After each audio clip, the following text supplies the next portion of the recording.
My mother is a tricky woman with a tricky disorder.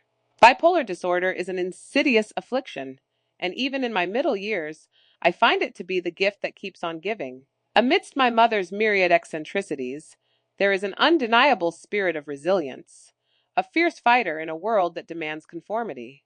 She battled against my father's often patriarchal and controlling demeanor, which he masked as wisdom and discernment, but was, in reality, tyranny cloaked in the guise of love. Her fight extended beyond the confines of our home. It was a rebellion against the expectations of motherhood, the demands of societal norms, and the constraints of civility. It is this last part that concerns me, for it so closely mirrors my own rebellion. Amidst her skirmishes with external forces, she also waged a war within, a torrid triangulation of identities, a constant struggle to find balance between service to others and service to self. The cycle of self sabotage, self pity, and self righteousness became her relentless companions, fueling the fires of her defiance. She was a woman caught in the throes of her own passions and interests, never quite finding equilibrium. In her struggle for autonomy and self realization, she seemed trapped in a perpetual state of unrest, unable to fully blossom into the woman she felt she was destined to be. The overwhelming weight of her circumstances, the relentless demands of life, left her grappling with day to day existence.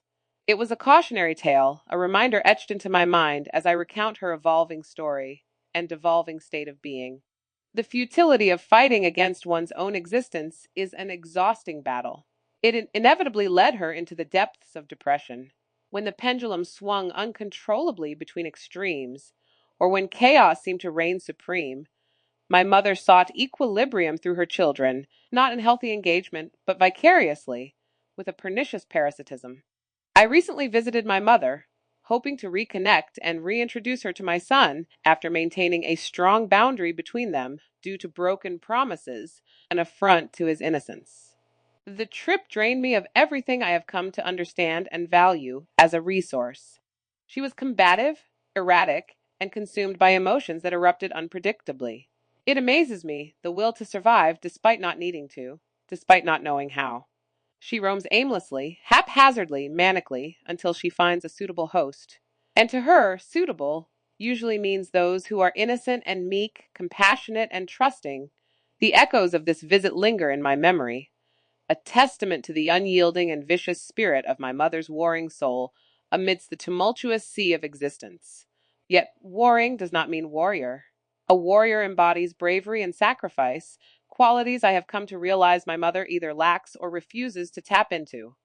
My interactions with her these days are draining, as she criticizes aspects of myself and my parenting that she has no authority to judge, given her inability to embody anything close to an ideal parent or even an ideal person.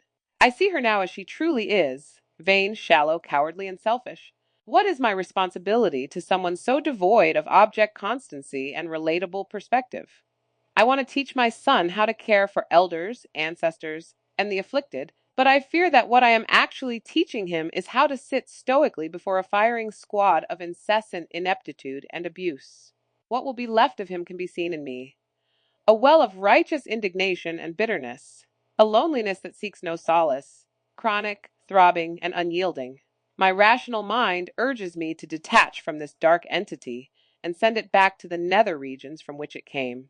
And yet, I too have known the brink of despair, the dissonance of conflicting selves, inner and outer. Wouldn't I, in rejecting her, be condemning myself to the same fate? Would she simply be keeping my seat warm until I join her in that inferno of hell? Or am I already living it out in my daily interactions with her, hoping that my devotion to her as mother will lead me to the light?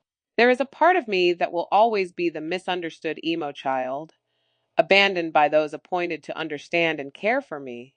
But could I, in this lifetime, shed my relentless resentment and instead transcend my own self-sabotaging likeness to her? Could I allow myself to thrive in all the ways she could not? Perhaps in this way I honor her,